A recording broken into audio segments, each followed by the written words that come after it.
മേയറായി സ്ഥാനമേറ്റ ഉടൻ Indian activist Umar ഖാലിദിന് പിന്തുണ പ്രഖ്യാപിച്ച് സൊഹറാൻ മംദാനി. ഡൽഹിയിലെ തിഹാർ ജയിലിൽ UAPA ചുമത്തപ്പെട്ട് കഴിയുന്ന ഉമറിന് മംദാനി അയച്ച കത്ത് പുറത്തുവന്നു. മുൻപ് 2023 നരേന്ദ്രമോദിയുടെ US സന്ദർശനത്തിന് മുന്നോടിയായി സംഘടിപ്പിച്ച ഹൗഡി ഡെമോക്രസി എന്ന പ്രതിഷേധ പരിപാടിയിലും മംദാനി ഉമർ ഖാലിദിന്റെ കാര്യം പരാമർശിച്ചിരുന്നു.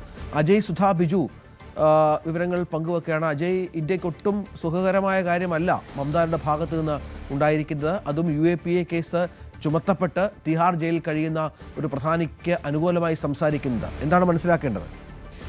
രഞ്ജിത്ത്, ഇതിനു മുൻപും ഉമർ ഖാലിദിന് സൊഹറാൻ മംദാനി പിന്തുണ അറിയിച്ചിരുന്നു. 2023 നടന്ന ഹൗഡി ഡെമോക്രസി എന്ന് പറയുന്ന ഒരു ചടങ്ങിലാണ് ഇത്തരത്തിൽ പിന്തുണ അറിയിച്ചിരുന്നത്. 2019 ഹൗഡി മോഡി എന്ന് പറയുന്ന പേരിൽ പ്രധാനമന്ത്രി നരേന്ദ്രമോദിയെ ന്യൂയോർക്കിലേക്ക് സ്വീകരിച്ചുകൊണ്ട് വലിയ രീതിയിലുള്ള പരിപാടികൾ US-ൽ അരങ്ങേറിയിരുന്നു. അപ്പോൾ ഇതിൻ്റെ ഒരു കൗണ്ടർ എന്നുള്ള രീതിയിൽ 2023 പ്രധാനമന്ത്രി നരേന്ദ്രമോദിയുടെ US സന്ദർശനത്തിന് മുന്നോടിയായിട്ട് അവിടെ ചില സംഘടനകൾ ഒന്നിച്ചാണ് ഇത്തരമൊരു പരിപാടി സംഘടിപ്പിച്ചത്. ഇന്ത്യയിൽ ന്യൂനപക്ഷങ്ങൾ അക്രമത്തിന് വിധേയരാകുന്നുവെന്നും തുടങ്ങി അതുപോലെ പ്രധാനമന്ത്രിക്കെതിരെ വിവിധ ആരോപണങ്ങൾ ഉന്നയിച്ചുകൊണ്ടാണ് ഇത്തരമൊരു പരിപാടി സംഘടിപ്പിച്ചത്. അന്ന് ഈ സൊഹറാൻ മംദാനി അദ്ദേഹം ന്യൂയോർക്കിലെ സ്റ്റേറ്റ് അസംബ്ലിയിലെ പ്രധാന അംഗമായിരുന്നു. അപ്പോൾ വിശിഷ്ട അതിഥിയായിട്ടാണ് മംദാനി അന്ന് ആ വേദിയിലേക്ക് എത്തിയത്. അന്ന് ആ വേദിയിൽ വെച്ച് അദ്ദേഹം ഉമർ ഖാലിദിൻ്റെ കാര്യം വ്യക്തമായി സൂചിപ്പിച്ചിരുന്നു. അതായത് ഇന്ത്യയിലെ ജയിലിൽ ഏതാണ്ട് 1000 ദിവസത്തിലധികമായി ഒരു വിചാരണ പോലുമില്ലാതെ തടവിൽ കഴിയുന്ന വ്യക്തിയാണ് ഉമർ ഖാലിദ് എന്ന് അദ്ദേഹം എടുത്തു സൂചിപ്പിച്ചിരുന്നു. അപ്പോൾ ഈ പരിപാടിക്ക് പിന്തുണ അറിയിച്ചുകൊണ്ട് അന്ന് അവിടെ എത്തിയപ്പോൾ പ്രധാനമായിട്ടും എടുത്തു സൂചിപ്പിച്ച ഒരു പേരാണ് ഉമർ ഖാലിദ് എന്ന് പറയുന്നത്. ഇപ്പോൾ വീണ്ടും ഉമർ ഖാലിദിന് ഒരു കത്ത് അയച്ചിട്ടുണ്ട്.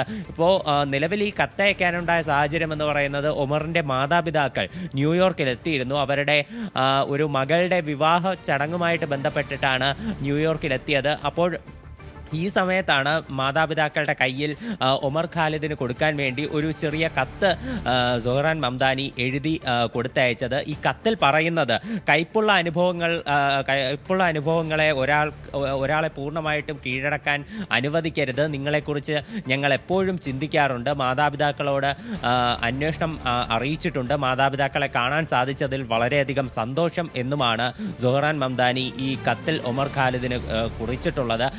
2020 ഡൽഹി കലാപവുമായി ബന്ധപ്പെട്ട കോൺസ്പിറസി കേസിലാണ് UAPA ചുമത്തി ഉമർ ഖാലിദ് നിലവിൽ ജയിലിൽ കഴിയുന്നത്. ഡൽഹിയിലെ തിഹാർ ജയിലിലാണ് കഴിയുന്നത്. JNU കോളേജിലുള്ള വിദ്യാർത്ഥിയായിരുന്നു. അദ്ദേഹത്തിന് ഈ കഴിഞ്ഞ ഡിസംബർ 16 തീയതി മുതൽ 29 തീയതി വരെ സുപ്രീം കോടതി ജാമ്യം അനുവദിച്ചിരുന്നു. തൻ്റെ സഹോദരിയുടെ വിവാഹ ചടങ്ങിൽ പങ്കെടുക്കാൻ വേണ്ടിയിട്ടാണ് ജാമ്യം അനുവദിച്ചത്. അതിനു മുൻപേ 2022 23 മാത്രമാണ് ഉമർ ഖാലിദിന് ജാമ്യം ഇതിനു മുൻപേ അനുവദിച്ചിരുന്നത്. ഇത്തരത്തിൽ അദ്ദേഹം അറസ്റ്റിലായത് മുതൽ തന്നെ ഈ അനാവശ്യമായിട്ടാണ് അയാളെ തടവിലിട്ടിരിക്കുന്നത് എന്നുള്ള രീതിയിൽ പല കോണുകളിൽ നിന്നും ആരോപണങ്ങൾ ഉയർന്നിരുന്നു. അപ്പോൾ അതിൻ്റെ ഏറ്റവും പുതിയ ഉദാഹരണം കൂടിയാണ് ഈ ഉമർ ഖാലിദിന് പിന്തുണ അറിയിച്ചുകൊണ്ടുള്ള സൊഹറാൻ മംദാനിയുടെ കത്ത്. തീർച്ചയായും പ്രിയപ്പെട്ട ഉമർ എന്ന് പറഞ്ഞുകൊണ്ടാണ് ഈ കത്ത് തുടങ്ങുന്നത്. മംദാനിയുടെ കത്താണ്. കയ്പിനെക്കുറിച്ചും സ്വയം നശിക്കപ്പെടാതിരിക്കേണ്ടതിൻ്റെ പ്രാധാന്യത്തെക്കുറിച്ചുമുള്ള താങ്കളുടെ വാക്കുകൾ താൻ ഓർക്കാറുണ്ടോ എന്നാണ് മംദാനി കത്തിൽ പറയുന്നത്. ഞങ്ങളുടെ എല്ലാവരുടെയും ചിന്തയിൽ നീയുണ്ട് എന്ന് പറഞ്ഞാണ് സൊഹറാൻ മംദാനി ഈ കത്ത് അവസാനിപ്പിക്കുന്നത്.